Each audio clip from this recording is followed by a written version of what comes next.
ఏది అయినా ట్రై చెయ్యి ఆచి చికెన్ మసాలా. సంవత్సరాలు గడుస్తూనే ఉంటాయి, జనరేషన్లు మారిపోతూనే ఉంటాయి, సరికొత్త టెక్నాలజీలు పుట్టుకొస్తూనే ఉంటాయి, సైంటిస్టులు ఏదో ఒకటి కనిపెడుతూనే ఉంటారు. కానీ ఇదొక్కటే ఇప్పటికీ తేలని మిస్టరీగా మిగిలిపోయింది. అసలు ఏలియన్స్ ఉన్నాయా? అమెరికా మాజీ అధ్యక్షుడు బరాక్ ఒబామా చెప్పింది విని కిరాక్ అయిపోతారంట. అసలు ఒబామా ఏమన్నారు?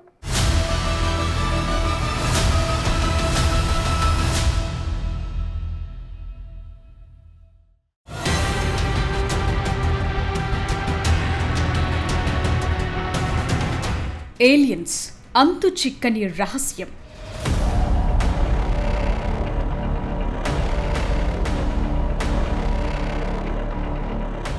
గ్రహాంతర వాసులు నిజంగా ఉన్నారా?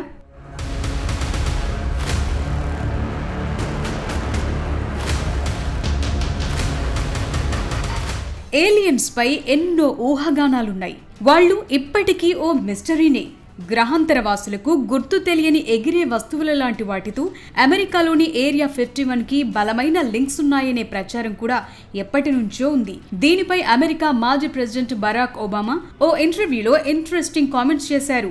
ఏదో ఒక గ్రహంపై గ్రహాంతర వాసులు ఉండే ఉంటారనే విషయాన్ని తాను బలంగా నమ్ముతున్నానని చెప్పారు. కానీ ఏలియన్స్ ని ఏరియా 51లో అమెరికా నిర్బంధించిందనే ఊహాగానాల్లో నిజం లేదని స్పష్టం చేశారు.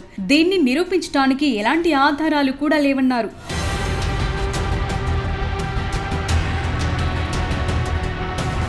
10 ఏళ్ల కిందట యుఎస్ ఎయిర్ ఫోర్స్ రీపర్ డ్రోన్లు సేకరించిన రాడార్ రికార్డింగ్స్ లో మధ్య ప్రాచ్యంలోని కొన్ని ప్రాంతాలపై ఏలియన్స్ ఉనికి కనిపించిందని అనేక రిపోర్టులు వచ్చాయి. ఇప్పుడు వాటిపైనే ఒబామా స్పందించారు. గ్రహాంతర వాసుల ఉనికికి సంబంధించిన అనేక రికార్డులు అమెరికా ప్రభుత్వం దగ్గర ఉన్నట్లు తాను అధికారంలో ఉన్న సమయంలో కూడా సమాచారం లేదన్నారు. ఈ సువిశాల విశ్వంలో మనమే కాకుండా ఇతర జీవులున్నాయా అనే ప్రశ్నకు దశాబ్దాలుగా సమాధానం దొరకటం లేదు. ఈ పరిస్థితుల్లో ఒబామా చేసిన కామెంట్స్ ప్రపంచ వ్యాప్తంగా ప్రకంపనలు సృష్టిస్తున్నాయి. ఇంటర్నెట్, సోషల్ మీడియాలో ఇదే ట్రెండ్ అవుతోంది. ఇదే సమయంలో అమెరికాలోని నెవాడాలో ఉన్న ఏరియా 51 పైన చర్చ జరుగుతోంది.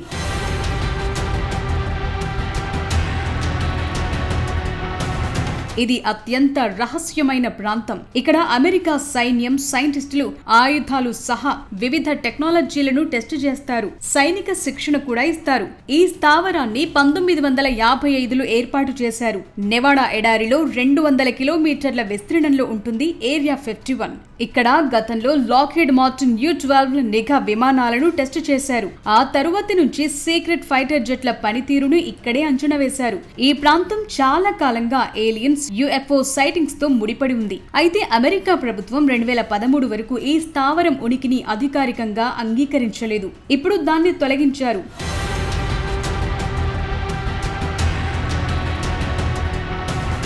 అన్ఐడెంటిఫైడ్ అనామలీస్ ఫినామినా పట్ల ఆసక్తి పెరుగుతున్న క్రమంలో ఒబామా కామెంట్స్ కొత్త చర్చకు దారితీశాయి. ఇందుకోసం pentagon all domain anomaly resolution office కూడా ఏర్పాటు చేసింది. ఈ సంఘటనల గురించి ప్రభుత్వం మరింత సమాచారాన్ని బయటపెట్టాలని కోరుతూ కాంగ్రెస్ చట్టాలను ఆమోదించింది. అయితే భూమికి ఆవల జీవం ఉందని నిర్ధారించగల ఖచ్చితమైన ఆధారాలు లేవు. అయినప్పటికీ శాస్త్రవేత్తలు ఒక ఆధారాన్ని కనుగొనే ఆశతో అనంత విశ్వంలోని విస్తారమైన ప్రాంతాలను స్కాన్ చేస్తూనే ఉన్నారు. అయితే ఏలియన్స్ ఉనికిని కనుక్కునేందుకు రీసెర్చ్ చేస్తున్న క్రమంలో మొదలుపెట్టిన క్రౌడ్ సోర్స్ ప్రాజెక్టు కారణంగా ఇటీవలే శాస్త్రవేత్తలు పురోగతి సాధించారు. ఈ ప్రాజెక్టు పేరు సిటీ ఎట్ హోమ్. ఇది 1999లో ప్రారంభించారు.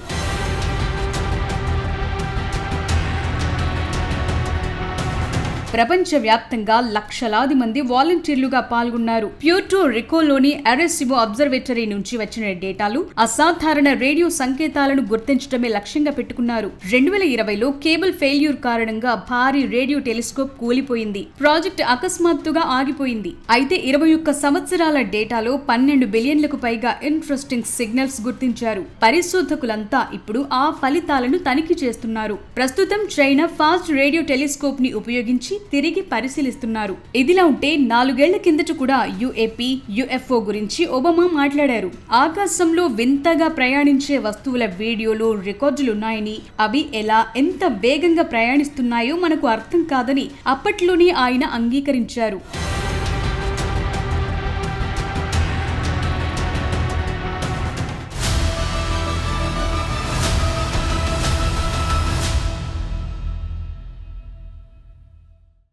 ఏలియన్స్ ఇప్పటికీ ఇదో సస్పెన్స్ సబ్జెక్ట్. ఉన్నాయో లేవో తెలియదు కానీ అప్పుడప్పుడు కనిపించే కొన్ని ఆబ్జెక్ట్ మాత్రం అనేక ప్రశ్నల్ని మిగిల్చి వెళ్ళిపోతుంటాయి. అవే ఏలియన్సా? ఏలియన్స్ ఎక్కడో ఓ చోట ఉంటాయనే ఒబామా వాదనే నిజమైతే మనకంటే వాళ్ళెంత అడ్వాన్స్డ్గా ఉండుంటారు? ఇంకా మన దాకా ఎందుకు రాలేకపోతున్నారు? ఏలియన్స్ గనక భూమి మీద ఎంట్రీ ఇస్తే ఏం జరుగుతుంది?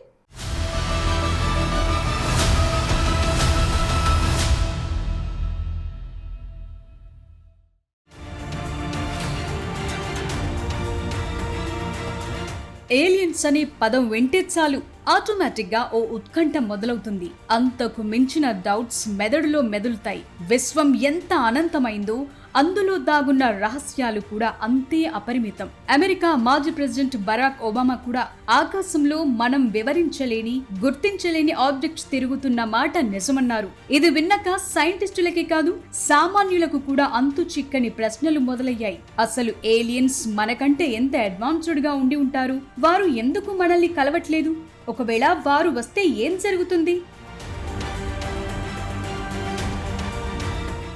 ఈ విశ్వం వయసు దాదాపుగా 14 బిలియన్ సంవత్సరాలు. భూమి పుట్టింది కేవలం 4.5 బిలియన్ ఏళ్ల క్రితమేననే అంచనాలున్నాయి. అంటే మనకంటే కొన్ని కోట్ల సంవత్సరాల ముందే వేరే గ్రహాలపై జీవం ఆవిర్భవించి ఉండే అవకాశం ఉందనే వాదన బలంగా ఉంది. ఒకవేళ అదే నిజమైతే వారి టెక్నాలజీ మన ఊహ కూడా అందనంత స్థాయిలో ఉంటుంది.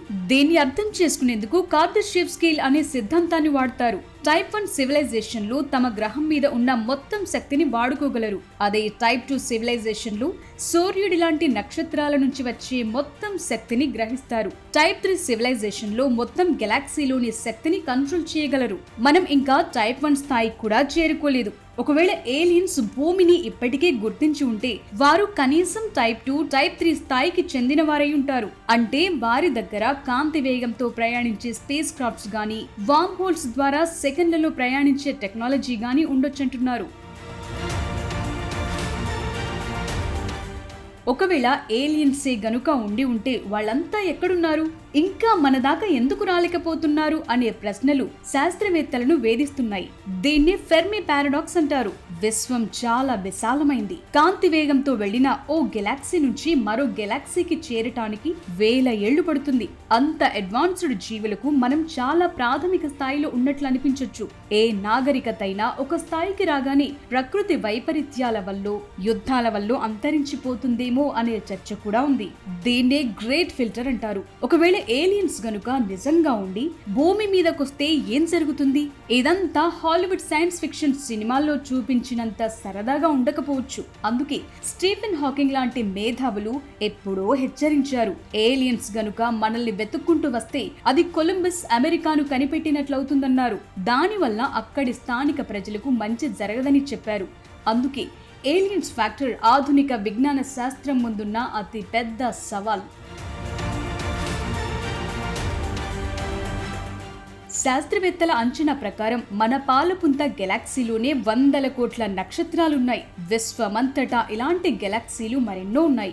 గణిత శాస్త్రపరంగా చూస్తే ఎక్కడో ఒక చోట భూమి లాంటి వాతావరణం ఉండి అక్కడ జీవం ప్రాణం పోసుకోవటానికి అవకాశాలున్నాయి. మన గెలాక్సీలో మనతో కమ్యూనికేట్ చేయగలిగే నాగరికతలు ఎన్ని ఉండొచ్చో అంచనా వేయటానికి డ్రేక్ ఈక్వేషన్ ఉంది. దాని ప్రకారం ఏలియన్స్ ఉండే అవకాశాలు చాలా ఎక్కువ ఉన్నాయి. ఇక ఏలియన్స్ గనుక భూమిని కనిపెట్టి మనల్ని సంప్రదిస్తే ఏమవుతుందనే దానిపై భిన్నమైన అంచనాలున్నాయి. ఒకవేళ ఏలియన్స్ గనుక భూమికొచ్చారంటే వారి టెక్నాలజీ మనకు అందనంత స్థాయిలో ఉంటుందని అర్థం. వారి నుంచి క్లీన్ ఎనర్జీ, నయం కాని జబ్బులకు చికిత్సలు, టైం ట్రావెల్ లాంటి రహస్యాలను నేర్చుకునేందుకు వీలుంటుందని చెప్తున్నారు. ఇదే సమయంలో భూమిపై ఉన్న వనరులను ఏలియన్స్ ఆక్రమించుకుంటే పరిస్థితి ఏంటి అనే ఆలోచనలు కూడా ఉన్నాయి. గ్రహాంతర వాసులు గనుక భూమిపైకి వస్తే ఇక్కడ ఉన్న ఆచారాలు, వ్యవహారాలు, వ్యవస్థలన్నీ ఒక్కసారిగా కుప్పకూలిపోతాయి. మనిషి అత్యంత తెలివైనవాడు అని అహంకారం పోయి విశ్వంలో మనం చాలా చిన్నవాళ్లం అనే వాస్తవం అందరికీ అర్థమవుతుంది. మన శాస్త్రవేత్తలు ఏలియన్స్ ని రేడియో టెలిస్కోప్ల ద్వారా అంతరిక్షం నుంచి వచ్చే వింత శబ్దాలను, సిగ్నల్స్ ను వింటున్నారు. అంతేకాదు సుదూర గ్రహాల వాతావరణంలో ఆక్సిజన్, మీథేన్ లాంటి జీవ సంకేతాలున్నాయేమో పరిశోధిస్తున్నారు. ఏదేమైనా ఏలియన్స్ ఇప్పటికీ మనల్ని గమనిస్తూ ఉండొచ్చు, మన సిగ్నల్ కోసం వెయిట్ చేస్తుండొచ్చు. సైన్స్ పరిశోధనలు పెరిగే కొద్దీ ఈ సస్పెన్స్ వీడే అవకాశం ఉంటుంది. ఎందుకంటే కాలం పరుగులు, మనిషి సాధించిన విజయాలు అన్నీ ఇన్ని కావు.